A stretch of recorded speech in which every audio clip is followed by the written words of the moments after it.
Okay, this is kind of serious, and it's all based on electron flood theory, but it's about this electromagnetic fields, and they activate voltage gated calcium channels, and they can produce beneficial or adverse effects in biology.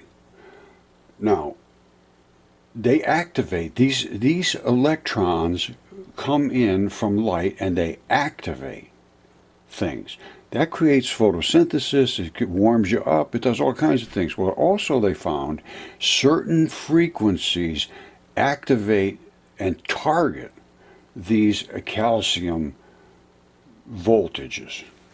Now, let's go down to where I have something highlighted because they did a lot of research on here.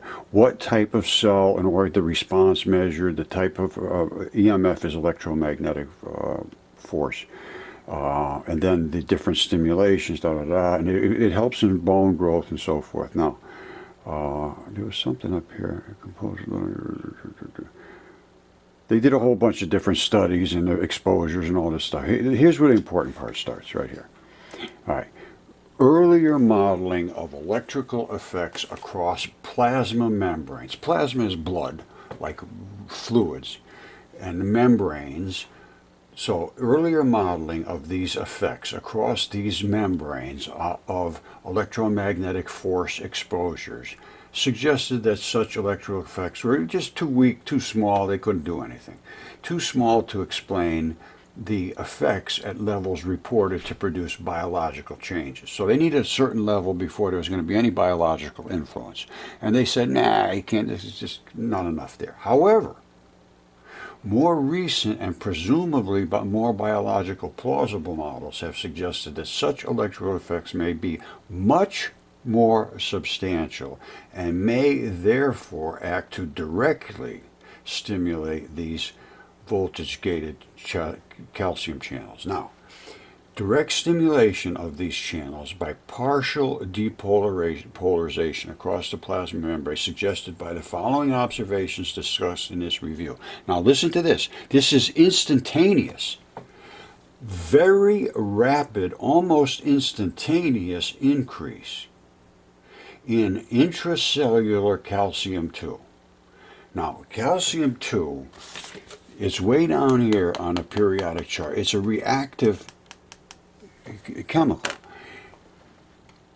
Instantaneous increase when you are found in some studies following EMF exposure, these fields. Now, what are the fields? EMF, electromagnetic fields. What are they? 5G and all these other broadcast frequencies, these are fields. Well, there's certain frequencies. Some of them are, some of them go, it depends, and there's a whole variety in between.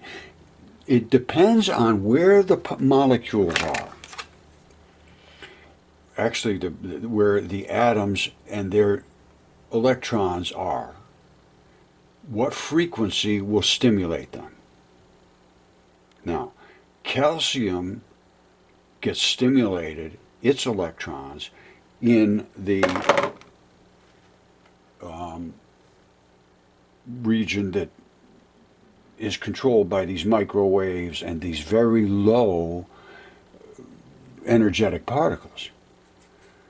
Now, they also affect very high energy particles too. It's fascinating because this is nothing anybody's ever thought about before. It's just coming to the forefront. But here's what it says now. Let me just start over. And I'm not going to cut it out. I do this and get wrapped up in circles, but let's just start over again. The direct stimulation by partial depolarization across the plasma membrane is suggested by the following observations. So we see these things happen. Very rapid increase, instantaneous, in intracellular Ca2. Calcium goes into your bloodstream. The rapidity here means that most, if not all, indirect regulatory effects can be ruled out. All right, so in other words, nothing else is causing this other than the EMF exposure. Now, the fact that not just L-type, but 3 additional classes of these voltage-gated channels are implicated in generating biological responses to these exposures suggested their voltage-gated properties may be a key feature in the ability to respond to these EMFs. So they're voltage-gated properties. Key feature, most if not all of these fields effects are blocked by voltage-gated channel blockers. Now, I have to look into that because I don't know what those blockers consist of. Now, modeling of EMF effects on living cells can suggest that plasma membrane voltage channels may have key roles in such effects. Saunders and Jeffries stated that it's well established that electric fields or exposure to low-frequency magnetic fields, those are the kind of fields they talk about for broadcast frequencies and so forth, will, if of substantial magnitude, excite nerve tissues through their interactions with voltage-gated ion channels. They will, if there's enough frequency, there's enough power at that particular spot. If you're so far away it's just barely jiggling you, that's different. But if you're right up close and you're getting these low frequencies, which we always say, oh, that's no big deal, you can sit right next to that router, it won't bother you. Well, maybe it will. If it's of substantial magnitude, it can excite nerve tissue through their interactions with voltage-gated ion channels, these CAC2s. They further state that this is achieved by direct effects on the electric dipole voltage sensor within the ion channel. There's really nothing you can do about it if you're getting flooded with these frequencies. Now, let's just keep going. One question that is not answered by any of the available data is whether what is known as dirty electricity generated by rapid, in many cases square wave transients. These are everything works on square wave. I worked in electronics, I know it very, very well. Square waves are where you jump right up quick and you go across at that same voltage and you drop right down back to zero. All of your binary actions are done with either a positive voltage or no voltage. Square waves. And you have an A clock and a B clock, and the A clock and the B clock only work on the high end of their cycles. And the A clock is twice as fast as the B clock. So the A clock goes like that, and the B clock goes way over here and down, and way over here and up. And so the only time these two are high at the same time is when data is transferred. But they're square waves. There's just zillions of square waves. And you get, I believe, it's pretty much square waves back and forth when you're we used to have DC to DC. Boy, I'll tell you, this goes back a ways. DC to DC converters. And it was an applied AC voltage or something. I can't remember now, I'll be honest with you. But it turned on and off the circuits really, really fast. And that gave you the pulsation that if you take one of those light up displays and you shake it through the air like that, the old time light up displays, you'll see 1, 2, 3, 4, 5, 1, 2, 3, 4, 5, 1, 2, 3, 4. They turn on and off. No two columns are ever on at the same time. You see them as on at the same time. But if you through the air like that, you'd see they splay right out, because they're not ever on at the same time. Do it in a dark place, a light up display, and you'll see it. I believe, the old style, I don't know what they do now. They might all light up at the same time, but I kind of think they're strobed. Anyway, this is all very interesting to me, and I want to just continue on with this and see if we can figure out what effects they're having. I mean, what does it do? Because people are getting kind of crazy. I got to be honest with you. I think it's dirty electricity. Right? Let's just finish this up. Dirty electricity is inherent in any digital technology because digital technology is based on the use of square waves. That's what I said, transients. And it may therefore be of special concern in the digital era, but there have been no tests of dirty electricity that determine whether their roles in response to such fields, to his knowledge, the writer of this. The nanosecond pulses, which are essentially very brief but high intensity dirty electricity, do act, at least in part, to stimulate these, suggesting that dirty electricity may do likewise. Clearly, we need direct study of this question. Yes. Would you go to a car place and say, do you have a car that goes 200 miles an hour? And the guy says, oh, yeah, absolutely, here it is. He said, okay, let's go and take it for a ride. He says, sure. He said, let me just make sure the brakes work. He said, no, you can't use the brakes. We're not going to test the brakes. Just go 200 miles an hour and see what happens. Of course you're going to test the brakes. Why can't we test these things out? This is not something that can't be checked. It can't be. You do a database. What you have to do is do a SQL database. SQL is a relational database. You put in all of the figures, and then you say at certain voltage and certain times and certain energies and certain this and temperatures and so forth, what happens? And you'll find out that, you know, the guy goes into epileptic shocks every time a certain temperature and frequency. And I mean, that's just, sooner or later, these things will form patterns. That's the whole idea of SQL. And once you have the database in, you can query it just very, very simple and see what's going on there. Why are all these things happening at the same time to these same players? But it's research, you know. I mean, I can't do it. I have no ability to do this. I just talk. But I do a lot of thinking. But I can't really do much more than that, other than the light experiments and so forth. But they all seem to make sense to me. And, you know, I'm willing to talk to anybody that's willing to be interested. But it doesn't seem to... People want to be interested in other people's research. I'm interested in everybody's research. If you can come to me with something that, like these neutrinos, this guy George Rana, I've been looking at him lately because he's got a lot of papers, and they all seem to be pretty good papers. So, you know, I'm fully invested in understanding. If I'm missing something or if something new that I never thought about, obviously I want to know. If I'm wrong about something, I obviously want to know that too. And there was something the other day I came up with that I thought, oh boy, I think I'm wrong. And I think I still might be wrong. I can't remember what it is. I got to go back and look. I got it in my notes, in my stupid thoughts notes. I have a lot of those to go through. All right, let's just think about this. This is a study done on what happens to the calcium levels when you have spinal cord injuries. It says extracellular, that means outside the cells, that means in the fluid. And the calcium levels fall dramatically. Extracellular calcium levels fall dramatically immediately after spinal cord injury, while the total tissue levels of calcium increased. So it kept making the calcium, you just couldn't get it out into the bloodstream. So that's the issue here. Now, are we experiencing the same sort of situation with some of these other frequencies? I think they should be tested for this. So let's come back to this now. This, you know, spinal cord injury causes a lack in CA2. This says the very rapid, almost instantaneous increase in intracellular CA2 found in some studies following EMF exposure. Maybe people that have brain injuries should have EMF exposure. Maybe that is helpful. I don't know. They say this stuff does help for bone fractures and so forth. Now, I'm not going to get into any statements about that because I don't know. But I can tell you one thing. These frequencies, we're going to look at a frequency chart in a second.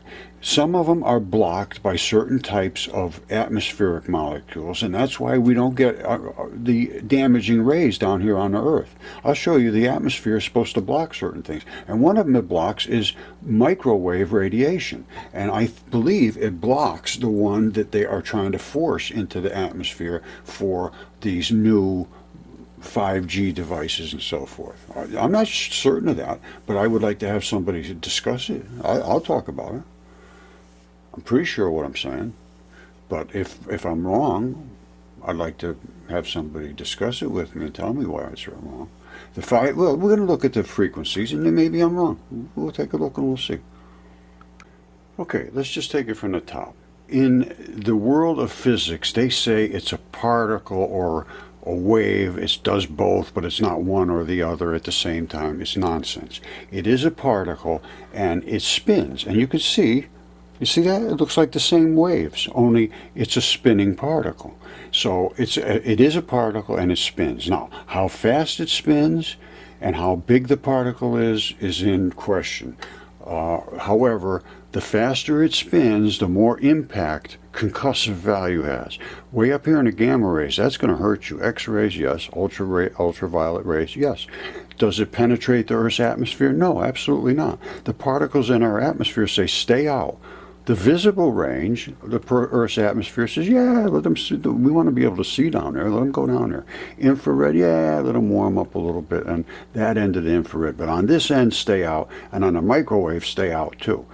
No, you can't come through. However, we're going to be forcing, I believe, these radiation rays into the atmosphere to bring the signals all around.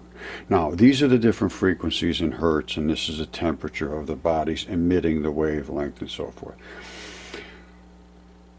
These are the distances, these are like buildings, and the size of these waves. Now, just to give you an example of how long these frequencies are and how short they are. Gamma rays, X-rays, ultraviolet, very, very short distances, extremely short distances. You get into 60 cycle energy, that's electricity coming out of your wall. It comes out of your wall 60 times a second. All right, so 60 spins. So each one of these is going to be, guess how long? All right, they say it goes 186,000 miles a second. So every one of these is going to be about 3,000 miles long for the electricity that's coming into your house. It's as wide as the whole country. If that's right, I can't say it's right or not. All I know is I can see them spinning, I can see their particles, and I can see they have a positive and a negativeness to them, and I can see them separate, and I can see the energy. I show the things I can see, and then I conclude the things I conclude. Okay, my friends, Roger once again. I don't know who missed this. Cytotoxic, toxic to living cells. Okay, I don't want to make a joke out of this, so I'm going to be a little serious. This is about neuronal voltage-gated calcium channels. And what is a voltage-gated? It means a certain voltage allows the gate to open. They're channels voltage-gated. Voltage comes in, open the gate. They're going to talk about their structure, their function, and dysfunction. Now, let's just cut right to the chase. While calcium channels, these channels that can open and close, are of critical importance to brain function, their inappropriate expression or dysfunction gives rise to a variety of neurological disorders, including pain, epilepsy, migraine, ataxia. This review discusses salient aspects of voltage-gated calcium channel functions, physiology, and pathophysiology. Now, what is voltage gated? It means that these cells are excited. The electrical activity of neurons and other excitable cells relies on a number of different types of voltage and ligand-gated ion channels. A ligand is nothing more than a molecule that attaches to a transition metal primarily and just barely grabs a loosely hold of it, and they can fall off easily. Now, let's go deeper into this because this is very serious. It really is very serious. Now, if you want the details on this, it was very easy to find this stuff. Voltage, there's subtypes. Subtypes, pharmacology, and structure of voltage-gated calcium channels. There's two types. Voltage-gated calcium channels fall into two major categories. All right. There's a high voltage. You need a lot of electrons. Voltage, nothing more than electrons being pushed. So the high voltage, you need a lot of electrons to activate that channel. And that open in response to large membrane depolarizations. Depolarizations means you're changing the polarity. And low voltage activated channels that are activated by smaller voltage changes. Those are the little ones. They can just barely turn them on and off. Now, I don't know what each one of them does, but normally the more active something is, the more aggressive something responds to it, like a muscle or that type of thing. Now, And then it goes on and on and on about all kinds of stuff. But the point to take away from this is that these calcium voltage gated channels are changed if you add electrons, if you add electricity, if you add electromagnetic fields. And guess what that is? It surrounds us now like unbelievable. And they're saying this does have an effect on your well-being and your everything, the way you think, the way you feel. Let's just take a look and see what they say about it. All right, this warrants looking at in a little more than I just sort of skip over things. This goes back 7 years ago. Electromagnetic fields act via activation of voltage-gated calcium channels to produce beneficial or adverse effects in us. Well, voltage-gated means the higher the voltage, the more the gate is going to open. Now, the direct targets of extremely low and microwave frequency is what they're putting in this 5G now. That's in a microwave range. Let me start over again. The direct targets of extremely low and microwave frequency range electromagnetic fields, EMFs, in producing non-thermal effects have not been clearly established. Well, what's a non-thermal effect? There's no heat. You say, well, it's not heating me up. I'm okay. What's the big deal? Well, there is possibly a big deal because calcium starts absorbing these electrons. Now, listen carefully. However, studies in the literature reviewed here provide substantial support for such direct targets. 23 studies have shown that voltage-gated calcium channels produce these and other EMF effects such that the L-type or other voltage-gated blockers block or greatly lower diverse EMF effects. Furthermore, the voltage-gated properties of these channels may provide biophysically plausible mechanisms for EMF biological effects.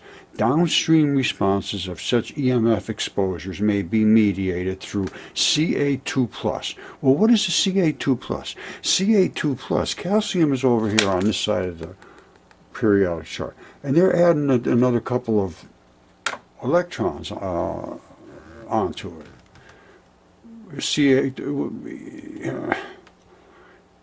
This chemistry going on there. If you push electrons into calcium, it will add electrons onto the base of calcium. And potentially physiological therapeutic responses may be largely as a result of nitric oxide. They're just saying it's going to change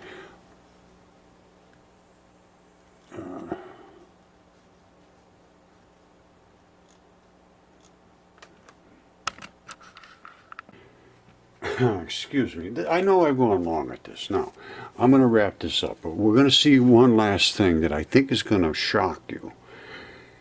Here's microwaves. Remember, the Earth will not let this stuff come through to us. And if we come down from the microwave range, right down to about here on the frequency hertz, we're 10 to the 8th, 10 to the 12th. So let's say we're 10 to the 10th, right here, 10 to the 9th. All right, that's in this microwave range, not supposed to be coming at us. And that's the frequency, 10 to the 10th, 10 to the 9th, right in that area. Now, what does that equate to?